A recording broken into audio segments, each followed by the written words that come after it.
చిన్నతర ప్రేక్షకులకు, నా ప్రియమైన యువకులకు, వయోజనులకు సేలం శివరాజ్ సిద్ధ వైద్యశాల హృదయపూర్వక నమస్కారాలు తెలియజేసుకుంటోంది. సేలం శివరాజ్ వైద్యశాలకు సంబంధించి తమిళనాడులో 7 తరాలుగా 189 సంవత్సరాల నుంచి నిర్విరామంగా సిద్ధ వైద్యం చేస్తూ వస్తున్న కుటుంబం. 7 తరాలు 189 సంవత్సరాలు అంటే ఇది ఎంతో గణనీయమైన విషయం. భగవంతుడు సృష్టించేటప్పుడు ఎన్నెన్నో రహస్య వనమూలికలను సృష్టించాడని నేను గత కార్యక్రమంలో మీకు చెప్పి ఉన్నాను. ఆ వనమూలికల రహస్యాలన్నీ కూడా ఒక అసురుని చేతిలో పడి ఉంటే ఆ అసురుడు ఈ సమస్త లోకాన్ని కూడా నాశనం చేయడానికి ఈ మూలికలను ఉపయోగించేవాడు. భగవంతుని సృష్టి, ఈ మూలికల రహస్యాలు మానవ జన్మకు ఉపయోగించాలనే ఉద్దేశంతో సృష్టించబడిన ఈ మూలికల రహస్యాలను పొందుపరచబడి ఉన్న తాళపత్ర గ్రంథాల నుంచి నా ముత్తాత గారు క్షుణ్ణంగా సేకరించి ఈ సిద్ధవైద్య వృత్తిని 202 సంవత్సరాల క్రితం తమిళనాడులోని సేలం జిల్లాలో ఒక చిన్న గ్రామంలో ప్రారంభించారు.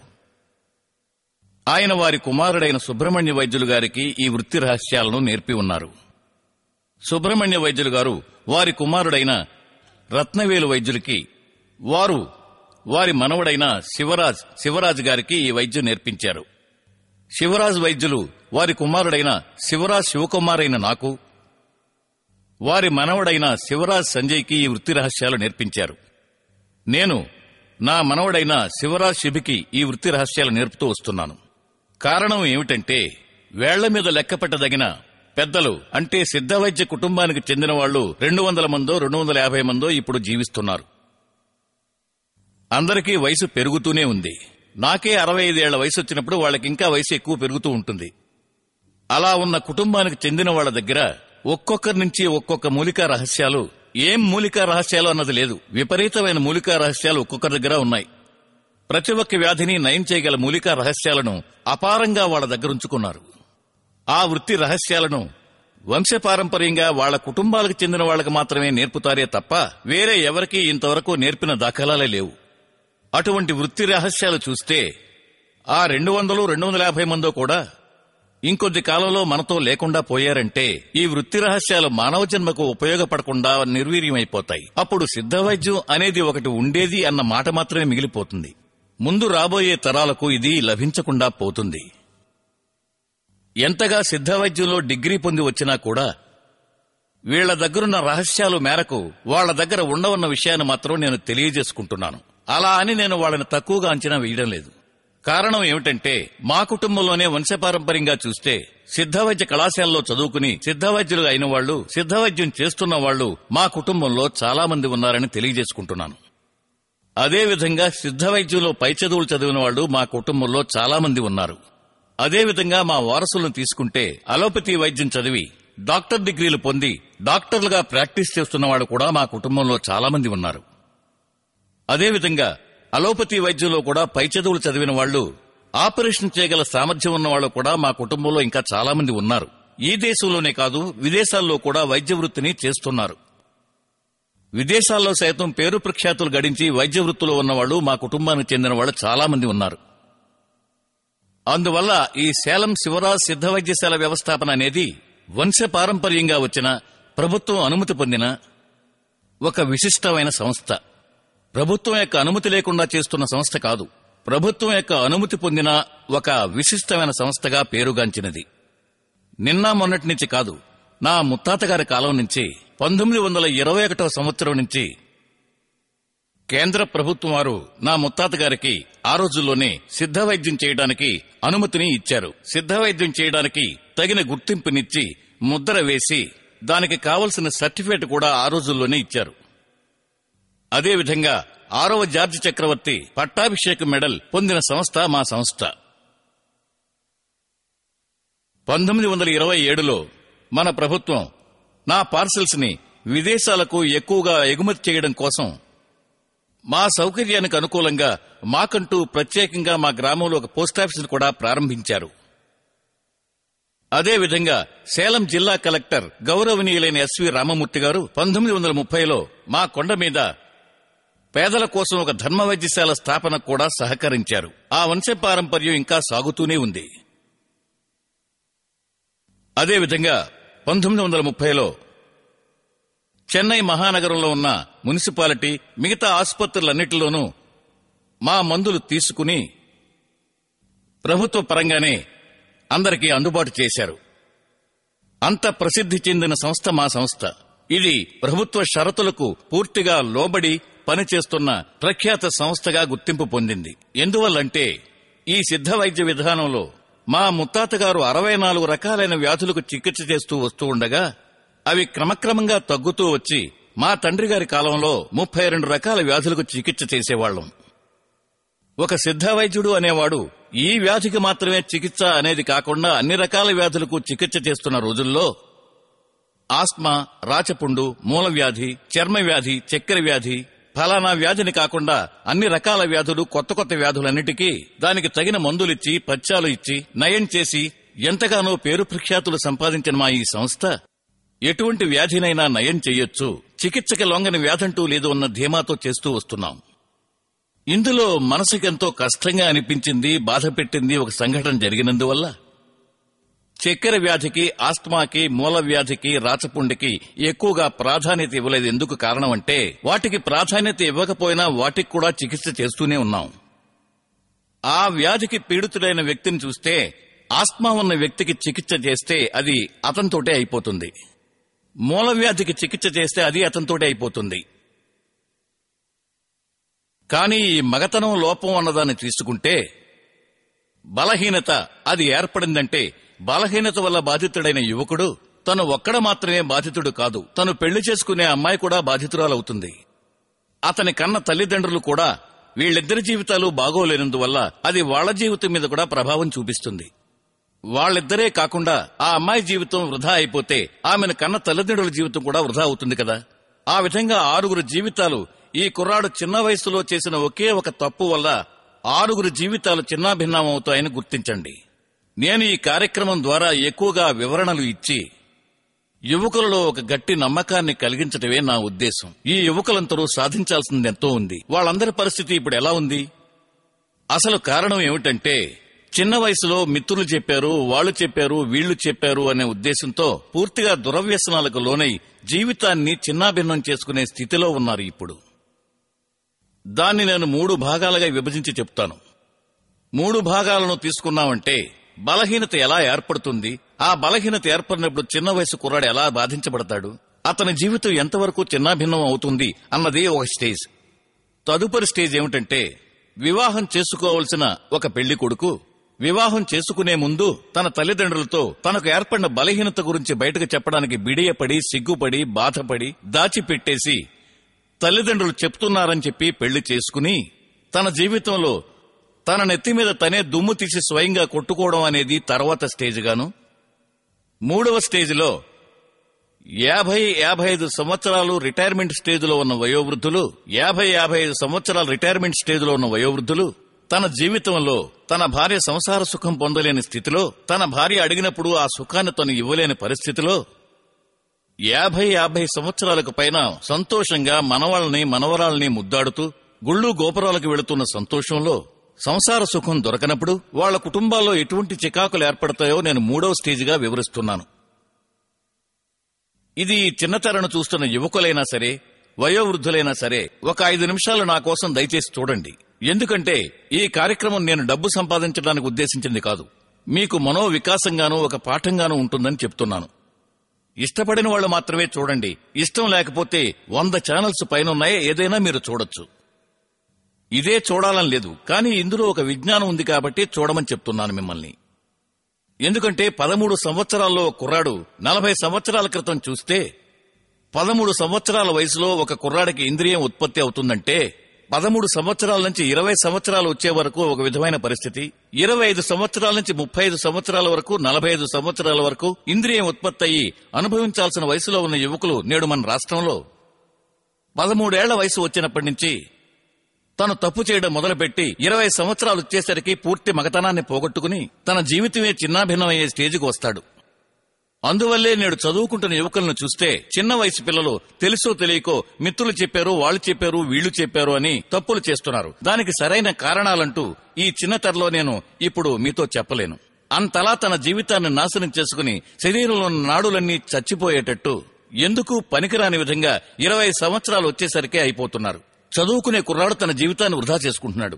ఈ బలహీనత ఎలా ఏర్పడుతుందంటే మొదటి 5 సంవత్సరాలు చూస్తే ఒక రోజుకి 2 సార్లు 3 సార్లు 4 సార్లు 5 సార్లు ఎన్నిసార్లు చేసినా మీకెంతో అపురూపంగా అద్భుతంగా హాయిగా ఉంటున్నట్టు ఉంటుంది. కానీ అదే 5 సంవత్సరాలు పూర్తయిన తర్వాత చూస్తే ఒక బొట్టు ఇంద్రియం వృధా అవుతుందంటే అందులో 60 రక్త బొట్లు ఉంటాయి కదా. ఒక బొట్టు ఇంద్రియం వృధా అవుతుందంటే 60 బొట్లు రక్తం అన్నమాట. అంటే 240 బొట్లు ఒకసారికి వేస్ట్ చేస్తున్నాడు. అంటే ఒంట్లో ఉన్న శక్తి అంతా తగ్గుతూనే వస్తుంది కదా. ఇప్పుడు మనం గవర్నమెంట్ ఆసుపత్రికి వెళ్లి మనం రక్తం ఇస్తే మళ్లీ 3 నెలలు అయిన తర్వాతో 6 నెలలు అయిన తర్వాతో రక్తం తీస్తారు, అంతేగా. అలాంటప్పుడు రోజుకి అన్ని బొట్లు రక్తం వృధా అవుతుంటే రోజుకి 1 సారి 2 సార్లు అలా చేస్తూ ఉంటే తల భాగం నుంచి కాళ్ల వరకు కూడా మొత్తం నాడులన్నీ కృంగిపోతే ఏమవుతుంది? ఏదో తెల్లగా పోతుంది కదా అని తుడిచేస్తారు. కానీ అదంతా రక్తం కదా, దానివల్ల జీవితమే సర్వనాశనం అయిపోతుంది కదా. అలా చిన్న వయసులోనే ఆ కుర్రాడికి మార్పులు ఎలా కనిపిస్తాయంటే చేతులు కాళ్లు వణుకుతాయి, జ్ఞాపక శక్తి తగ్గిపోతుంది, తన మీద తనే నమ్మకాన్ని కోల్పోతాడు, ప్రతిదానికి అనుమానాలు. సాధారణంగా ఇల్లు తాళం వేసి పెడతారు, తాళం వేసామో లేదో అతనికి అనుమానం వస్తుంది. అలా జ్ఞాపక శక్తి క్రమేపీ తగ్గుతూ వస్తుంది. తర్వాత మెడ పైభాగం, నడుముకి కింది భాగం, మెడ పైభాగాన నడుముకి కింది భాగాన నొప్పి వస్తుంది. ఆ నడుము భాగంలో నొప్పి వచ్చినప్పుడు చూస్తే పురుషాంగం చాలా చిన్నదవుతూ వస్తుంది. ముందుగా ఉన్న పొడవు ఉండదు, బిరుసు ఉండదు. తర్వాత ఒక వృషణాన్ని చూస్తే కిందకి వేలాడుతుంది, ఒక వృషణం పైకి లేస్తుంది, ఒకటి కిందకి ఒకటి పైకి ఇలా మారుతూ ఉంటాయి. ఒక సర్టెన్ స్టేజ్ లో 20-25 ఏళ్లు వచ్చేసరికి 2 వృషణాలు ఇలా ఉంటే పురుషాంగం కిందకి పడిపోతుంది. పురుషాంగం కిందకి పడిపోయిందంటే ఆ కుర్రాడికి ఎన్ని కోట్ల రూపాయల ఆస్తి ఉన్నా సరే, ఏమీ లేనివాడైనా సరే, కోట్లాది రూపాయల ఆస్తి ఉన్నవాడైనా సరే, అంత డబ్బు ఖర్చు పెట్టేసినా, విజ్ఞానం ఎంతగానో అభివృద్ధి చెందిన ఈ రోజుల్లో అంత డబ్బు ఖర్చు పెట్టినా కూడా అది నయం చేయడం అన్నది ఎట్టి పరిస్థితుల్లోనూ కుదరదు. ఆ పైన అతను మనిషిగా జీవించగలడా చెప్పండి? అటువంటి జీవితాన్ని ఈనాడు యువకులంతా గడుపుతున్నారు. నిజానికి ఇక్కడికి వస్తున్న వ్యాధిగ్రస్తులను చూస్తుంటే మేమెంతో మనస్తాపానికి గురై ఎంతో బాధతో చికిత్స చేస్తున్నాం. ఎందుకంటే ఈ కుర్రాడు సవ్యంగా ఉన్నాడా, ఈ కుర్రాడు సవ్యంగా ఉన్నాడా, ఈ కుర్రాడు సవ్యంగా ఉన్నాడా అని కాదు. ఎక్కువ మంది యువకులు తమ మగతనాన్ని పోగొట్టుకుని బాధపడుతున్నారు. వాళ్ళని అడిగితే మిత్రులు చెప్పారు, నా గర్ల్ ఫ్రెండ్ చెప్పింది అంటారు, లేదా పక్కింటి అమ్మాయి చెప్పింది అంటారు. ఇతమిద్దమైన కారణాలంటూ మనం ఏమీ చెప్పలేం. ఏదో కారణం ఉంటుంది, ఇది అని మనం చెప్పలేం. అలాంటి పరిస్థితిలో వాళ్ళ నాడులన్నీ పూర్తిగా నాశనమైపోయి ఉంటాయి కదా. అందుకనే చిన్న వయసు కుర్రాళ్ళు చూస్తే సంతకం చేసేటప్పుడు, ఇతరుల ముందు సంతకం చేసేటప్పుడు చేతులు వణుకుతాయి, నిలకడగా రాయలేరు. అలా చేతులకు వణుకు వచ్చిందంటే ఆ కుర్రాన్ని నయం చేయొచ్చు. అదే మెడలో వణుకు వచ్చిందంటే జీవితమే నాశనం అయిపోయింది బాబు, జీవితమే నాశనం అయిపోయింది. అందుకని నేను ప్రాధేయపడి అడుగుతున్నాను, తప్పు చేయకు నాన్న, తప్పు చేయకు నాన్న అని. నేను సేలలో నీకోసం జీవిస్తున్నాను. నేను జీవితాంతం యువకుల కోసం, వయోవృద్ధుల కోసం, నా మనవలతో సమానమైన వాళ్ళ కోసం జీవిస్తున్నాను. రా, నీకోసం నేను ఏం చేయగలుగుతానో అది చేస్తాను. వైద్యం చేయడం ఒకటే కాదు, ఎందుకంటే ఈ సిద్ధ వైద్యానికి సంబంధించి ఎన్నో విధాలు చెప్తాం. ఒక్కొక్క స్టేజీ క్రమేపీ చెప్తాం. అలాంటప్పుడు మగతనాన్ని పోగొట్టుకుని సంసార జీవితాన్ని పనికిరాని కుర్రాడు, చదువుకునే కుర్రాడైనా అతని జీవితం పోయింది, వ్యాపారం చేసేవాడైనా అతని జీవితం పోయింది, ఎవరైనా సరే అతని జీవితం పోయినట్టే.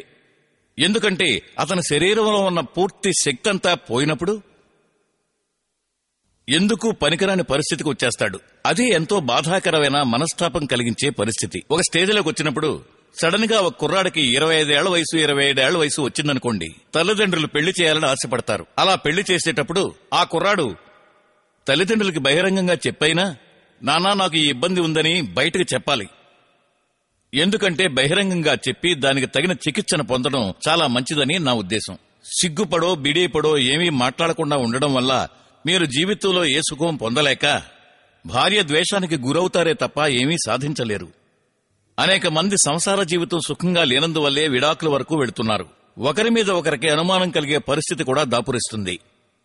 అందుకనే నేను చెప్తున్నాను, కూడబెట్టిన డబ్బును ఎన్నో రకాలుగా ఖర్చు చేయొచ్చు. ఖర్చు పెట్టిన డబ్బును మళ్లీ సంపాదించగలమా? ఆలోచించనానా అని నేను ప్రాధేయపడుతున్నాను. అలాంటప్పుడు జీవితం ఎంతవరకు చిన్నాభిన్నమయ్యే స్టేజ్కి వస్తుంది. అప్పుడు తల్లిదండ్రులతో మీరు చెప్పలేకపోయారు. కానీ నేను ప్రతి ఒక్క కార్యక్రమంలోనూ చెప్పాను, ఉన్న వైద్యాల్లో విశిష్ట వైద్యం అని చెప్పాను. ఇలా తప్పు చేసిన కుర్రాడు తల్లిదండ్రులు చెప్పండి, ఏ తల్లిదండ్రులైనా సరే ముందు బాధపడతారు, తర్వాత మిమ్మల్ని తిట్టరు, కొట్టరు, ఏ విధంగానూ బాధ పెట్టరు. వాళ్ళని కూడా వెంట పెట్టుకుని వచ్చి వైద్యం చేయించుకుంటారు చూడండి, అదే విశిష్ట వైద్యం నేను చెప్పాను, మీకు గుర్తుందా? అందువల్ల కన్న తల్లిదండ్రులను తీసుకురండి. వాళ్ల ఇద్దరు సమక్షంలోని చికిత్సను పొంది మీరు పరిపూర్ణమైన ఆరోగ్యాన్ని పొందొచ్చు. ఎందుకంటే నేను ప్రతి కార్యక్రమంలోనూ చెప్తున్నాను. ఏం చెప్తున్నాను అంటే, ఏ ఒక్క కుర్రాడు కూడా తన పూర్తి మగతనాన్ని పోగొట్టుకుని పెళ్లిపీటల మీదకి వెళ్లకూడదు, ఒక ఆడపిల్ల జీవితాన్ని నాశనం చేయకూడదు అని. ఏ ఒక్క ఆడపిల్ల జీవితం కూడా వృధా కాకూడదు, గుర్తుంచుకోండి. ఎందుకంటే అందరికంటే ద్రోహి ఎవరంటే, ఈ సిద్ధ వైద్యానికి సంబంధించినంత వరకు అందరికంటే పెద్ద ద్రోహి ఎవరంటే, కన్యత్వంతో ఉన్న ఒక అమ్మాయిని పెళ్లి చేసుకుని మా అక్క చెప్పింది, మా మావయ్య చెప్పాడు, మా అత్తయ్య చెప్పిందని చెప్పి ఆమెను సుఖపెట్టకుండా ఉంచుతాడే, వాడే అందరి ద్రోహుల్లోనూ పెద్ద ద్రోహి. నీ వల్ల అవుతుందనుకుంటే పెళ్లి చేసుకో, లేకపోతే వదిలే. ఆ అమ్మాయి వేరే వాళ్ళని పెళ్లి చేసుకుని చాలా సుఖంగా హాయిగా 100 ఏళ్లు వర్ధిల్లుతుంది. ఏదో నీ తల్లిదండ్రులు చెప్పారని మాత్రం పెళ్లి చేసుకోవద్దు. ఎందుకంటే రేపు మీ తల్లిదండ్రులు చెప్పారని పెళ్లి చేసుకున్నావంటే ఆ అమ్మాయి నిన్నే నిలదీసి అడుగుతుంది కదా. ఇప్పుడు నువ్వు పెళ్లి చేసుకుంటున్నావు తల్లిదండ్రులకు చెప్పకుండా, తల్లిదండ్రులు చెప్పలేక పెళ్లి చేసుకున్నావు. పెళ్లి చేసుకుని శోభనం గదిలోకి వెళతావు. ఆ రాత్రి నీ భార్య నువ్వు తృప్తిపరచలేవు. తృప్తిపరచలేకపోతే మర్నాడు ఉదయం ఆ అమ్మాయి అసలు నువ్వు ఒక మగాడివేనా అని అడుగుతుంది. అలాంటప్పుడు జీవించగలవా చెప్పు?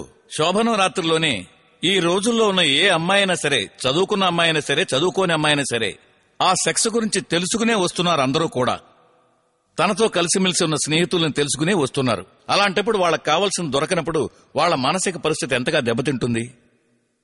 అదే సెక్స్ కి ప్రాధాన్యత ఇచ్చే అమ్మాయి అయితే నువ్వు అసలు ఒక మగాడివేనేట్రా అని అడుగుతుంది. అది తట్టుకుని మనం బతకగలమా? ఎన్నో కోట్ల రూపాయలు ఆస్తుండొచ్చు, ఎంతో గొప్ప పదవి ఉండొచ్చు. అవేవి మీరు పొందిన అవమానాన్ని పోగొట్టలేవు, జీవించలేరు. అందువల్లే ఎటువంటి బలహీనత వల్ల నువ్వు ఇబ్బంది పడుతున్నా సరే, పెళ్లిపీటల మీదకు వెళ్లే ముందు నా దగ్గరకు వైద్యం చేయించుకోవాల్సిన అవసరమేం లేదు. వైద్యం చేయించుకో, చికిత్స చేయించుకో అని నేను ఇంతవరకు పిలవలేదు. మాకంటే ఎంతో గొప్పవారైన సిద్ధ వైద్యులు దేశంలో ఉన్నారు. మాకంటే గొప్పవారైన సిద్ధ వైద్యులు మదురైలో ఉన్నారు, తిరునెల్వేలిలో ఉన్నారు, నాగర్కోయిల్లో ఉన్నారు. వాళ్ల దగ్గరకైనా వెళ్లి వైద్యం చేయించుకో. అక్కడికైనా సరే వెళ్లి వైద్యం చేయించుకో. ఎందుకంటే వాళ్ళ దగ్గర ఎంతో విశిష్టమైన వనమూలికలు ఉన్నాయి. నేనే ఆయన కనిపిస్తే చేతులు జోడించి మొక్కుతాను. అంత విలువైన రహస్యాలున్నాయి. ఆయన దగ్గర కూడా చేయించుకో.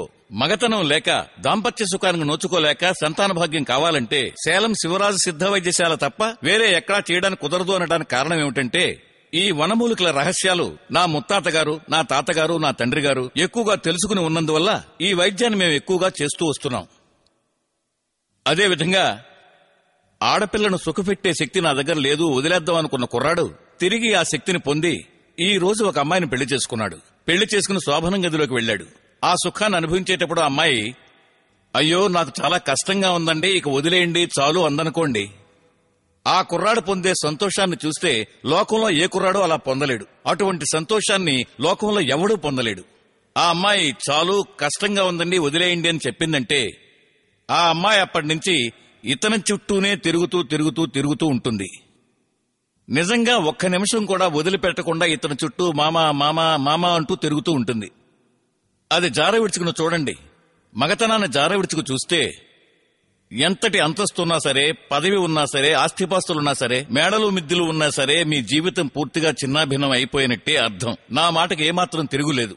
అందువల్లనే ఇందులో నేనేం చెప్తున్నానంటే, ఎటువంటి బలహీనత వల్ల నువ్వు ఇబ్బంది పడుతున్నా సరే, మగతనం పూర్తిగా పోగొట్టుకున్నా సరే, సేలం వచ్చి ఒకే ఒక నువ్వు ఏ పద్ధతులు పాటించాలి, ఏ పథ్యాలు పాటించాలి అన్నవి నేను చెప్తాను. సిద్ధవైద్యంలో విశేషం ఏంటంటే వాడుతుండగానే నయం కాదు. పెద్ద చదువులు చదివిన వాళ్ళు, చదువుకోని వాళ్ళు అందరూ కూడా వైద్యశాలకు వచ్చి అడిగే ప్రశ్న ఏమిటంటే, సార్ వాడుతున్నప్పుడే నయం కావాలి, వాడుతున్నప్పుడే పురుషాంగం పెద్దదవ్వాలి, వాడుతున్నప్పుడే ఒక అమ్మాయిని తృప్తిపరచాలి, వాడుతున్నప్పుడే అన్ని జరగాలి అంటారు. అటువంటి సిద్ధవైద్యం మేం చెయ్యడం లేదు.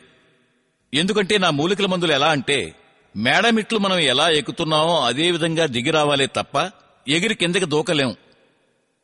అదేవిధంగా ఈ మూలికల మందులు ఎలా అంటే, ఒక్కొక్క మందు వాడుతూ వస్తున్నప్పుడు తలపై నుంచి కాళ్ల వరకు ఉన్న మొత్తం నాడులన్నీ కూడా బలిష్టమయ్యేటప్పుడు శరీరంలో ఉన్న ఉష్ణోగ్రతను తగ్గించడానికి, తర్వాత నీరసించిపోయిన శక్తిని అధికం చేస్తుంది. కొత్తగా ఉత్పత్తి అయ్యేది థిక్నెస్ అవుతుంది. మీరు ఆ శక్తిని చేతిలో పెట్టుకుంటే చేతికి అంటుకోనంత విధంగా థిక్నెస్ కలుగుతుంది. పురుషాంగాన్ని వంచినా కూడా వంగనంత విధంగా దృఢంగా మారుతుంది. అప్పుడే సంసార సుఖం అనుభవించేటప్పుడు ఆ అమ్మాయి చాలండి, చాలా కష్టంగా ఉందండి, దయచేసి వదిలేయండి అని ప్రాధేయపడుతుంది. ఈ ఫలితం ఇటువంటి మూలికల మందుల వల్లే వస్తుంది. దీనికి కష్టమైన పథ్యాలంటూ ఏమీ లేవు. కొన్ని పద్ధతైన పథ్యాలు ఉన్నాయి. ఆ పథ్యాలను పాటించి మందులు వాడుతుంటే పరిపూర్ణమైన ఆరోగ్యం వస్తుంది. సంతోషకరమైన జీవితాన్ని గడపొచ్చు. ఆ విధంగా నయమైనప్పుడే బిడ్డలను కలిగించే వీర్యకణాలని చెప్తారే అవి చాలా ఎక్కువగా ఉత్పత్తి అవుతాయి. అందువల్ల సేలం హెడాఫీస్కు వచ్చినప్పుడు దినసరి ఉదయం 6 గంటల నుంచి సాయంత్రం 6 గంటల వరకు సేలం హెడాఫీసులో నన్ను కలుసుకోవచ్చు. ప్రతి ఒక్క క్యాంపులోనూ పట్టా పొందిన ఎంతో సమర్థులైన డాక్టర్లు. మీరొచ్చి ఆలోచించి చూడండి. ఆలోచించి ఇష్టపడిన వాళ్ళు మాత్రమే తీసుకోండి. ఎవరినీ మందు వాడమని ఫోర్స్ చేయడమో లేదా మీరు తీసుకు తీరాలని నిర్బంధించడమో జరగదు. కేవలం సంప్రదించి మీరు వెళ్లిపోవచ్చు. మాకు ఎటువంటి అభ్యంతరం ఉండదు. అదేవిధంగా సేలం హెడాఫీస్కి వచ్చేటప్పుడు ఆడవాళ్లు రావద్దు అని నేను ప్రతి కార్యక్రమంలోనూ చెప్తున్నాను. కానీ ఎక్కువ మంది ఆడవాళ్లు వస్తున్నారు. దయచేసి ఆడవాళ్లను రావద్దని అభ్యర్థిస్తున్నాను. అదేవిధంగా ఫోన్ చేసి అడుగుతున్నారు. ఫోన్ చేసినా మేము మీకు సమాధానం చెప్పలేమని తెలియజేసుకుంటున్నాను. సేలం హెడాఫీస్కి వచ్చే ఉత్తరాలు, స్వయంగా వచ్చినప్పుడు మీరిచ్చే రహస్యాలు ఏవైనప్పటికీ కూడా మేము చాలా భద్రంగా రహస్యంగా ఉంచుతామని చెప్పి హామీ ఇస్తున్నాను. వాటిని బయట పెట్టడం జరగదు. అందువల్ల సేలం శివరాజ్ సిద్ధ వైద్యశాల చాలా నమ్మకమైందిగా మీరు గుర్తించి ఎవరైనా ఏ సమయంలోనైనా పూర్తి చనువుతో మీరు అడగొచ్చు. సేలం శివరాజ్ సిద్ధ వైద్యశాల హృదయపూర్వక నమస్కారాలు సమర్పించుకుంటోంది.